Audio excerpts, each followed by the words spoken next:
Pay attention to this video.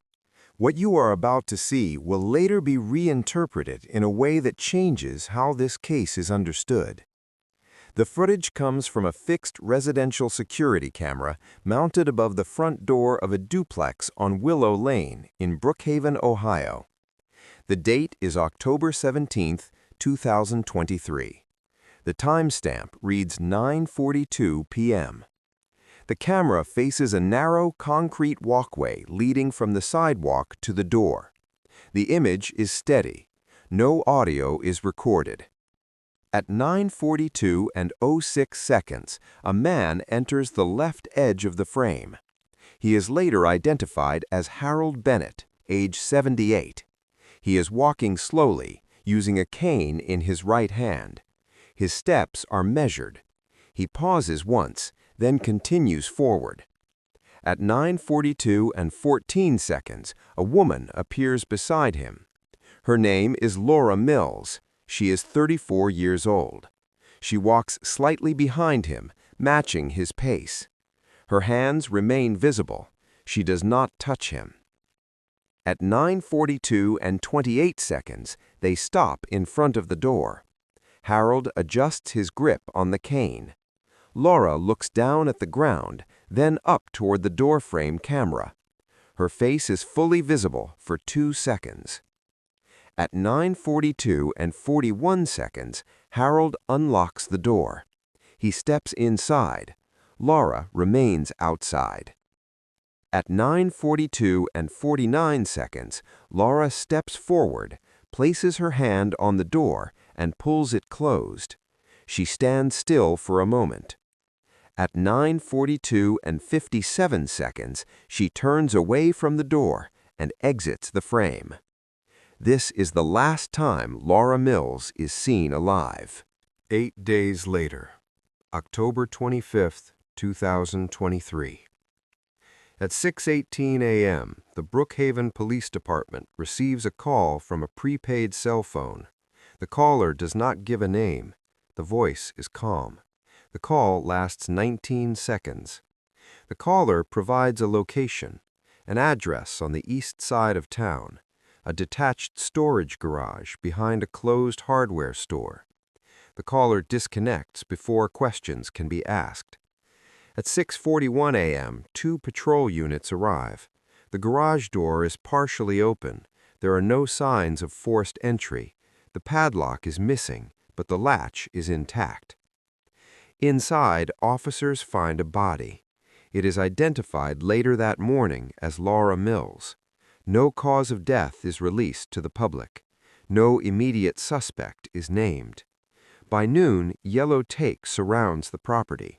A single unmarked van remains parked at the curb. Detectives enter and exit the garage in silence. Evidence bags are carried out one at a time.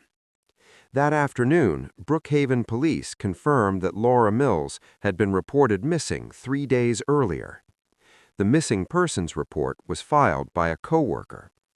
According to the report, Laura failed to show up for her shift at a local assisted living facility on October 18th. She did not call, she did not text. This was described as unusual. Her phone last connected to a cell tower less than half a mile from Willow Lane at 9:51 p.m. on October 17th. After that, it went offline. Her car was later located 2 streets away from her apartment. It was legally parked, the doors were locked. Nothing appeared disturbed. Inside the vehicle, officers found her purse on the passenger seat. Her wallet was inside. Cash was untouched. Her identification was still there. There were no signs of a struggle. As news spreads, attention returns to the security camera footage from Willow Lane. Neighbors recognized the scene immediately. Many of them had seen the routine before. For nearly 6 months, Laura Mills had walked Harold Bennett home at night. Always the same route, always after sunset, always quiet. Harold lived alone in the duplex on Willow Lane. He had moved there after his wife's death 2 years earlier. He had no children living nearby. Laura lived 4 blocks away. According to neighbors, the two were often seen walking together between 9:30 and 10 p.m. Harold with his cane, Laura a step behind him. Sometimes they spoke, sometimes they didn't. No one reported arguments, no one reported raised voices, no one reported concern. To the people on Willow Lane, the routine looked routine. That routine is now being examined frame by frame. Investigators collect footage from nearby homes, doorbell cameras, garage cameras, traffic cameras at the intersection 2 blocks away. They establish a timeline. At 9:57 p.m. on October 17th, Laura is captured on a doorbell camera on Maple Street, walking alone. She is heading east. Her pace is normal. At 10:04 p.m., she appears again on a different camera near the corner of Oak and 3rd. She pauses briefly as if checking her phone, then continues. At 10:09 p.m., she is seen entering the alley behind the closed hardware store. This is the last confirmed sighting.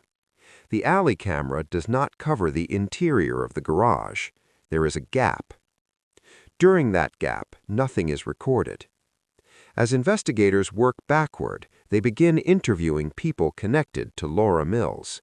Co-workers describe her as punctual. She picked up extra shifts. She walked to work when weather allowed.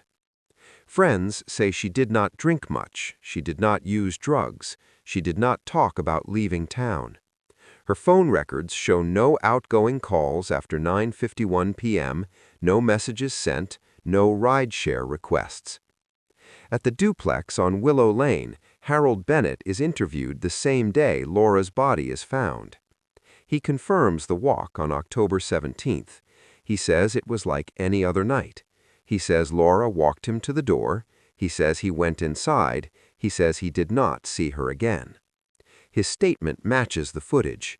At this stage of the investigation, nothing contradicts it.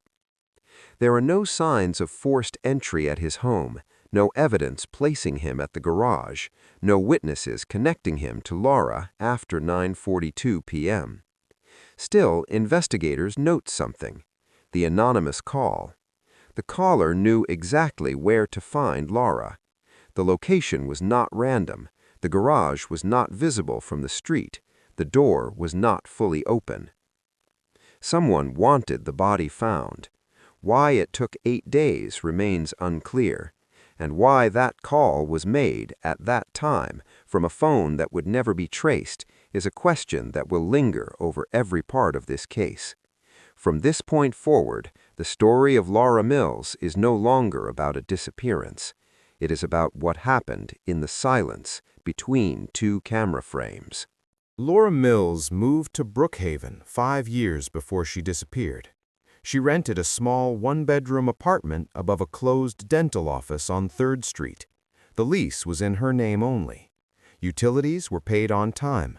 There were no eviction notices, no complaints from neighbors. Her days followed a steady pattern. She worked evening shifts at Riverbend Assisted Living, usually from 2 p.m. until 10 p.m. Her job involved patient transport, medication assistance, and overnight preparation for residents who needed help settling in. The work required patience and physical presence more than conversation. Laura was rarely late. Security badge logs show she arrived within the same 10-minute window almost every day. When she stayed late, it was usually to help cover for someone else. When asked why, she would say it was easier than arguing. She did not own a television. Her apartment contained a small couch, a kitchen table with 2 chairs, and a narrow bookshelf near the window. The bookshelf held paperback novels, mostly mystery and historical fiction. Several were library copies. Laundry was done on Sundays. Groceries were purchased every 4 days, usually after work. Receipts recovered from her apartment show consistent items: prepared meals, fresh fruit, bottled water. She did not host guests often. Neighbors recall seeing 1 or 2 friends visit in the past year, both during the day. No overnight visitors were observed, no parties, no loud music. Her phone records show regular contact with her mother, who lived in another state. Calls occurred every Tuesday and Saturday. The calls were short, rarely more than 10 minutes. Laura did not discuss her work much during those calls. When she did, she focused on routine matters, scheduling, staffing changes, small frustrations that resolved quickly. She did not talk about fear. She did not talk about conflict. At Riverbend Assisted Living, staff describe her as quiet but reliable. She volunteered for tasks that others avoided: night rounds, patient escorts, walking residents back to their rooms after evening activities. One of those residents was Harold Bennett. Harold had been transferred to Riverbend 6 months before Laura disappeared. His mobility was limited. He used a cane indoors and a walker for longer distances. His cognitive assessments were within normal range for his age. According to staff schedules, Laura was frequently assigned to assist him during evening hours. Over time, she began walking him home. The arrangement was informal. Harold lived 4 blocks from the facility. He preferred to sleep in his own home rather than remain overnight at Riverbend. This was permitted under a flexible care agreement. Laura's role was to escort him to the door. At first, this was documented. Later, it became routine. Security logs show Laura badged out between 9:35 and 9:45 p.m. on nights when Harold was scheduled to leave. Doorbell footage from Willow Lane confirmed their arrival times were consistent. They followed the same route. They crossed 3rd Street, turned onto Oak, continued to Willow Lane. No deviations. Witnesses described the walks as slow. Harold leaned heavily on his cane. Laura adjusted her pace to match his. She carried nothing except her phone. She did not hold his arm. Sometimes they spoke. Sometimes they walked in silence. No one recalls arguments. No one recalls visible tension. On nights when Laura did not work, Harold was escorted by other staff or took a ride share. Those trips were shorter. He often complained about them. He preferred to walk with Laura. Why that preference developed was never formally documented. Laura never mentioned it to coworkers as unusual. When asked why she agreed to walk him home so often, she was reportedly said it was on the way. It was not. The route added 12 minutes to her walk home. Phone location data confirms this. On nights she escorted Harold, she arrived home later than nights she left alone. The pattern was consistent. There is no record of Laura being compensated for the extra time. She did not log overtime. She did not request schedule adjustments. She did not report discomfort. Friends say Laura was careful about boundaries. She did not loan money. She did not accept gifts. She did not mix work relationships with her personal life. There is no evidence she spent time inside Harold's home beyond the doorway. Doorbell footage shows the same pattern every night. Stop at the door, Harold enters, Laura remains outside. Always. The night of October 17th followed the same pattern. Nothing in Laura's behavior that day stood out. She clocked in on time. She completed her shift. She assisted 3 residents during evening rounds. She documented her notes. She clocked out at 9:31 p.m. At 9:34 p.m., her phone connects to a cell tower near Riverbend. At 9:42 p.m., she appears on Willow Lane camera. Her movements are unhurried. Her posture is upright. She shows no signs of distress. To everyone who knew her, October 17th looked like any other day, which is why what happens next will force investigators to reconsider every assumption they made about Laura Mills and about the man she walked home every night. Harold Bennett had lived in Brookfield for more than 40 years. He purchased the duplex on Willow Lane shortly after returning from military service. Property records show the mortgage was paid off early. Taxes were current. There were no liens. After his wife died, the house was quiet. Utilities remained active in only half the building. The second unit was never rented out. Neighbors say he rarely had visitors. Mail was collected daily, lights turned on and off at consistent times. He did not drive. His driver's license had expired 3 years earlier. Medical records showed declining vision and reduced reaction time. Public transportation was limited. This made his mobility dependent on others. At Riverbend Assisted Living, his file shows repeated requests for extended off-site privileges. He resisted overnight care. He wanted to remain at home. Administrators agreed under conditions. He needed a reliable escort. He needed to return before 10 p.m. He needed to be supervised during the walk. At first, the escorts rotated, but over time, Laura Mills became the primary one. Staff logs show her name listed beside his nearly every weekday evening. No formal reassignment was filed. The change happened gradually. When questioned later, supervisors could not explain exactly how it started. There were no complaints on record. There were no disciplinary notes. There were, however, adjustments. Laura's shifts began aligning more closely with Harold's schedule. Her break times shifted. Her assignments placed her closer to his room in the evenings.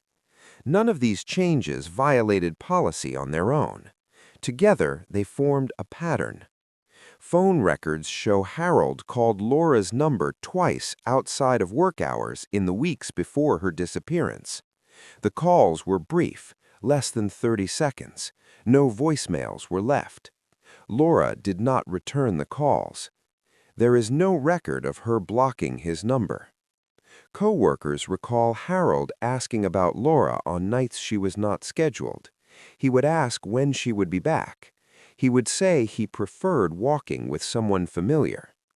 Administrators interpreted this as routine comfort-seeking behavior. No report was filed. Financial records later reviewed by investigators show Harold maintained multiple bank accounts, one primary checking account, 2 savings accounts, a small investment portfolio managed remotely. His total assets were substantial for a man living alone. Laura's financial records show something different. She maintained a single checking account. Her balance fluctuated but remained low. Rent consumed nearly half of her income. She carried no credit card debt. She had no outstanding loans. There is no evidence of money being transferred between them. No checks written, no electronic payments, no shared accounts. Still, investigators note a discrepancy. In the 3 months before her disappearance, Laura began withdrawing small amounts of cash, usually $20 or $40. The withdrawals occurred on nights she walked Harold home. The total amount was minor. The pattern was not. When asked, co-workers said Laura occasionally bought food for Harold on the walk home: soup, bread, items from a corner store near Oak Street. Harold did not like to go inside stores. This explanation fit the timeline, but there is no surveillance footage from the store showing Laura making those purchases. The store owner does not remember her. At Harold's home, detectives note the interior during a welfare check. The kitchen is clean, no recent groceries, no prepared meals that would suggest outside food deliveries. The refrigerator contains basic items: milk, eggs, packaged meals from Riverbend. Nothing perishable that would require frequent replenishment. The second unit of the duplex is locked. Inside, furniture is covered in sheets. The air is stale. Nothing appears recently disturbed. Neighbors say Harold discouraged visitors from entering. He would stand in the doorway and talk. He did not invite people inside. This matches the footage. From the camera's perspective, everything appears consistent, but investigators begin to question the imbalance. Laura was young, mobile, dependent on her income. Harold was older, financially secure, dependent on assistance. Their relationship existed within that gap. There is no record of threats. There is no record of arguments. There is no record of Laura expressing discomfort. But there are omissions. Laura never documented the walks in her official shift notes after the first month. They became invisible in paperwork. Harold's off-site movements were no longer logged with the same precision. What was once supervised became assumed, and assumptions, investigators would later conclude, created space. Space for expectation, space for obligation, space for silence. At this stage, no one is accused, no charges are filed. But detectives begin to see the case not as a random act, but as something that developed slowly, unnoticed, within a routine that no one questioned. A routine captured repeatedly on camera. A routine that would soon be examined for what it failed to show. In the weeks leading up to October 17, small changes begin to appear. They are not obvious. They do not trigger concern at the time. They only gain significance later. On October 2, Laura leaves Riverbend 12 minutes later than usual. Her badge-out time is recorded at 9:54 p.m. Harold is not scheduled to leave that night. Doorbell cameras along Oak Street still capture Laura walking in the direction of Willow Lane. She is alone. On October 6th, she badged out at 9:47 p.m. Again, Harold is not listed as leaving. A neighbor's camera records Laura stopping near the corner store. She stands outside for nearly a minute. She does not go in. She turns around and walks back toward Riverbend. There is no explanation documented. On October 9, Laura misses a scheduled call with her mother. She calls back the next day and apologizes. She says work has been busy. She does not elaborate. Phone records show a text message sent from Harold's number to Laura's phone on October 11th at 8:16 p.m. The message contains 4 words. "Can you walk tonight?" Laura does not respond. Badge logs show she still escorts him home that night. The route remains the same. On October 13, a coworker notices Laura rubbing her wrist during her shift. When asked, Laura says she bumped it on a door. No incident report is filed. That same night, she leaves Riverbend at 10:02 p.m., nearly 30 minutes later than her usual time. Traffic camera footage shows her walking faster than normal. Her posture is forward. Her phone is in her hand. She does not walk Harold home that night. On October 15, Laura changes her schedule. She switches a shift with another employee to work on October 17 instead of October 18. The reason given is personal. No further explanation is provided. On October 16, Laura purchases pepper spray from a pharmacy 2 blocks from her apartment. The purchase is confirmed by receipt and security footage. She does not mention it to anyone. The spray is later recovered from her apartment, unused. On the morning of October 17, Laura texts her mother earlier than usual.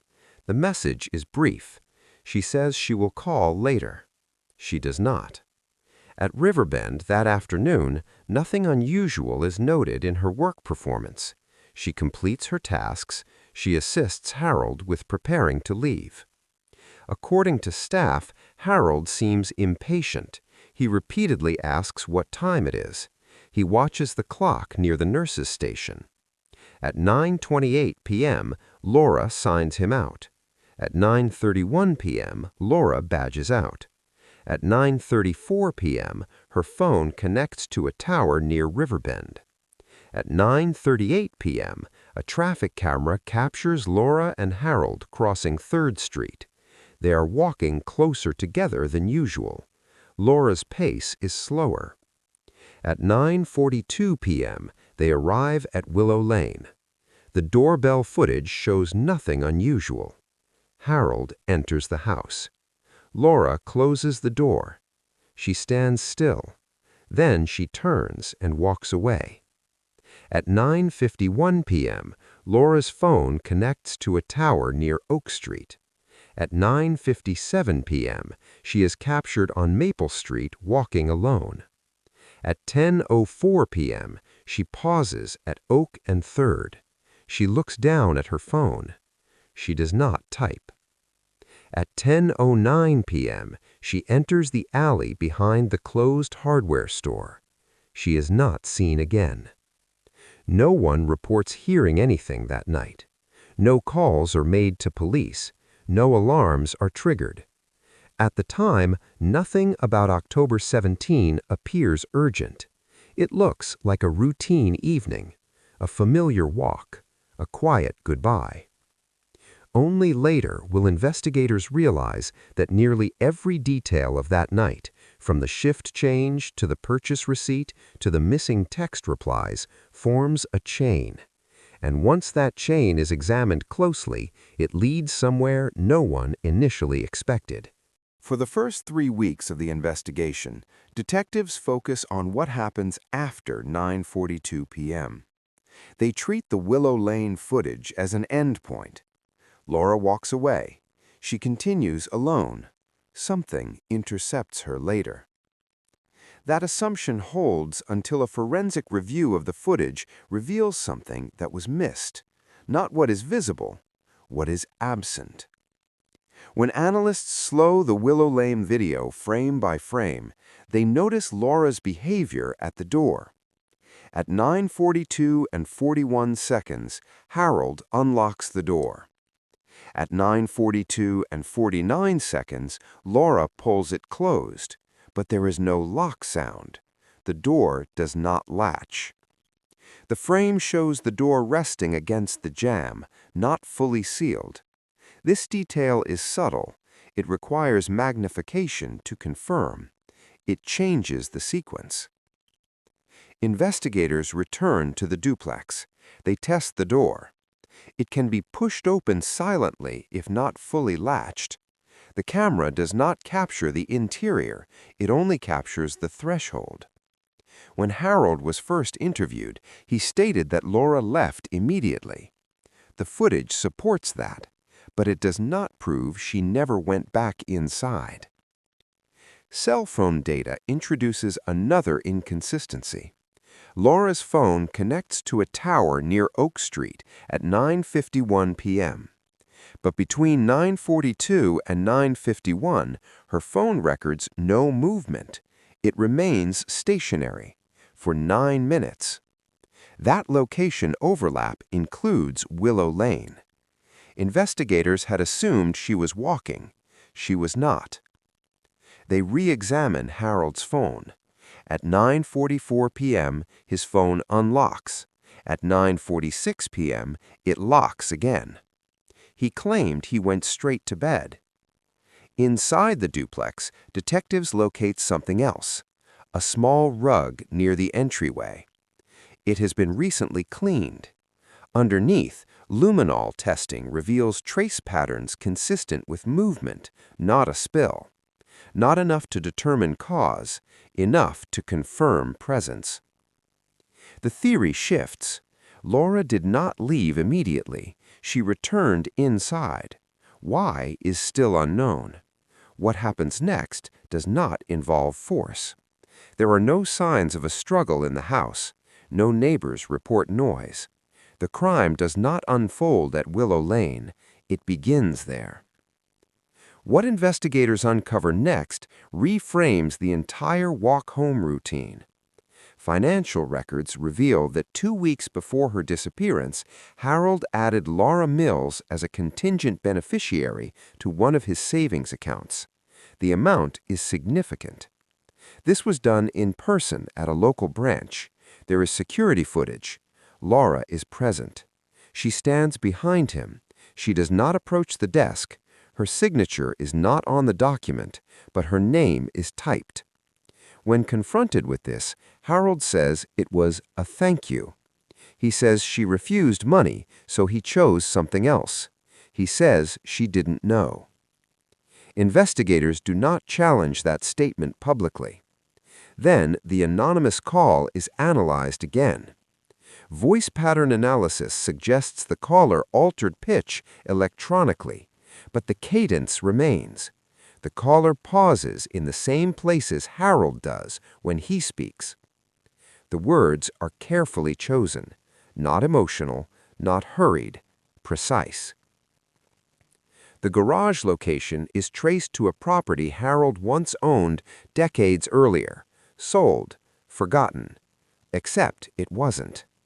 Property tax records show he continued paying storage fees through a third party. The garage was accessible to him. Laura did not go there voluntarily. She did not meet someone else. She went back inside the house on Willow Lane, and later she left in a vehicle not captured on camera. A vehicle registered to someone who was never considered capable of driving.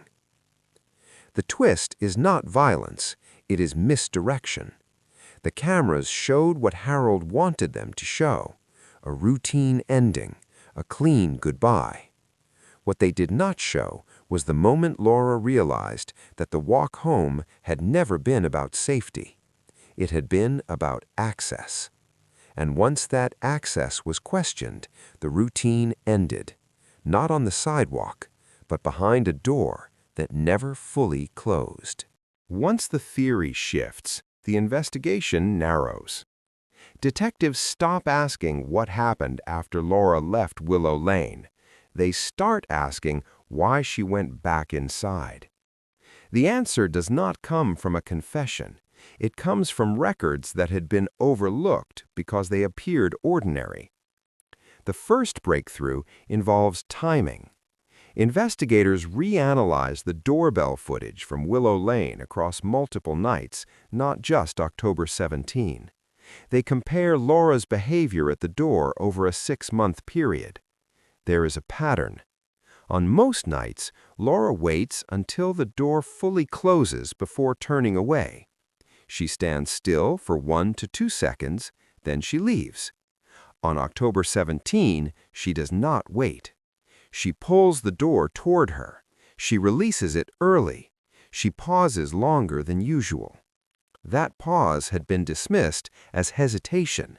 Now it is treated as a response.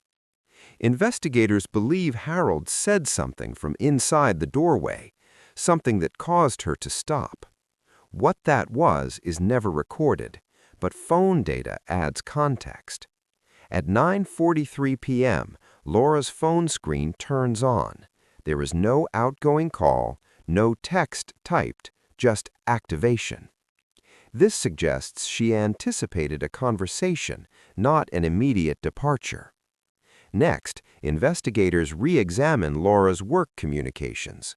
Buried in her email archive is a draft message, saved but never sent.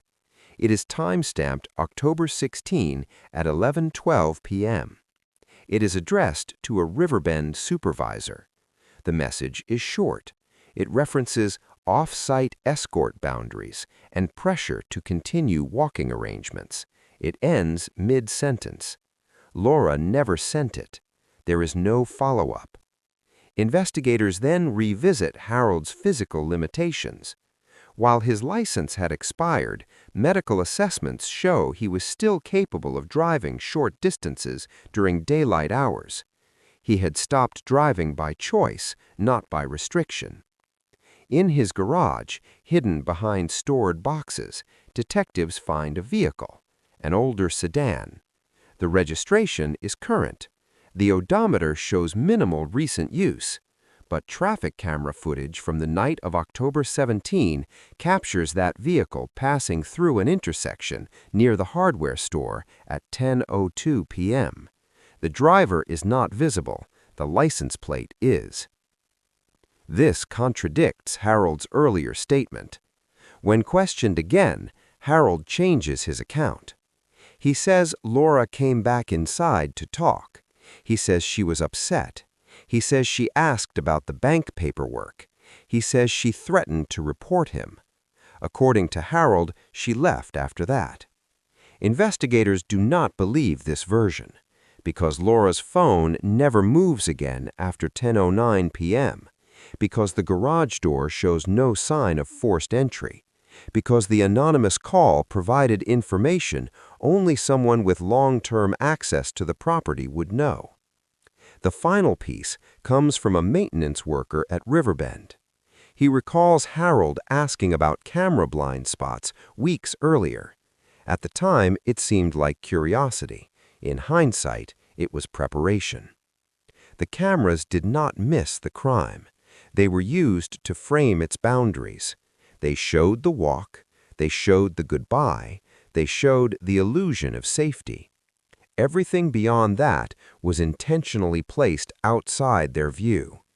When the case file is presented to the district attorney, it includes no dramatic evidence, no eyewitness, no recording of violence, just routines, omissions, and control. It is enough. Harold Bennett is arrested quietly at his home on Willow Lane. He does not resist. He does not ask why. As he is led past the doorbell camera one final time, it records him stepping outside alone. The same path, the same frame, without Laura. After Harold Bennett's arrest, the community of Brookhaven struggles to reconcile what seemed ordinary with what was revealed. Riverbend Assisted Living reviews its policies. Escorts are reassigned. Off-site procedures are rewritten. Staff training emphasizes documentation, even for small tasks. Nothing can restore the routine that once went unquestioned. Laura Mills' co-workers return to their shifts. They speak cautiously. They ask questions quietly, mostly about timing and supervision. They recall the walks, the quiet pace, the absence of tension. And they remember the smile she gave when Harold complimented her on a patient's progress. They remember small gestures that now feel like signals missed. Nothing suggests the danger that existed behind the closed door. Neighbors on Willow Lane replay the footage in their minds. The camera captured the threshold. It recorded the stop at the door. But it never recorded what happened inside. The angle was precise. The unblinking lens told a story, but only half of it. Routine became a record of absence, of what was omitted. Investigators continue to review cell tower data, financial records, and doorbell footage. Each frame tells part of a story. Each timestamp provides context. The small details, minutes, steps, pauses, become crucial evidence. They demonstrate how control and expectation can be hidden within the mundane. Harold Bennett is tried quietly.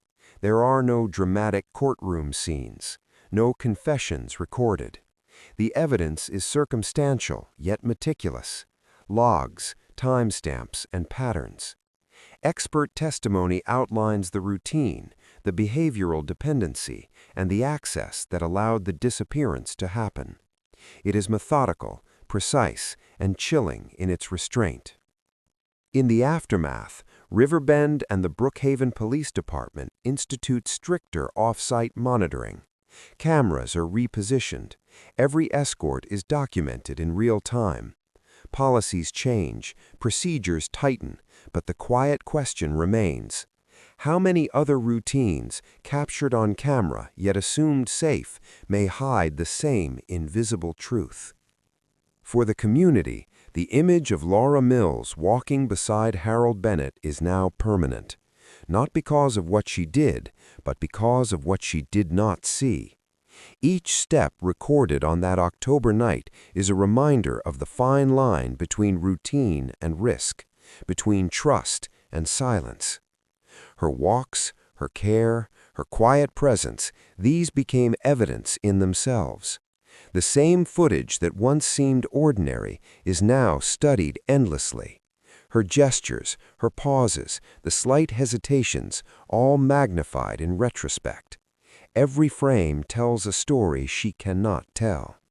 The cameras, unblinking witnesses, preserve the truth. They show what happened, and equally what did not.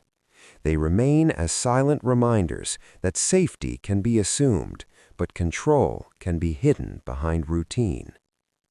And as the last frame of the Willow Lane footage fades from review, the line remains. This is never seen again.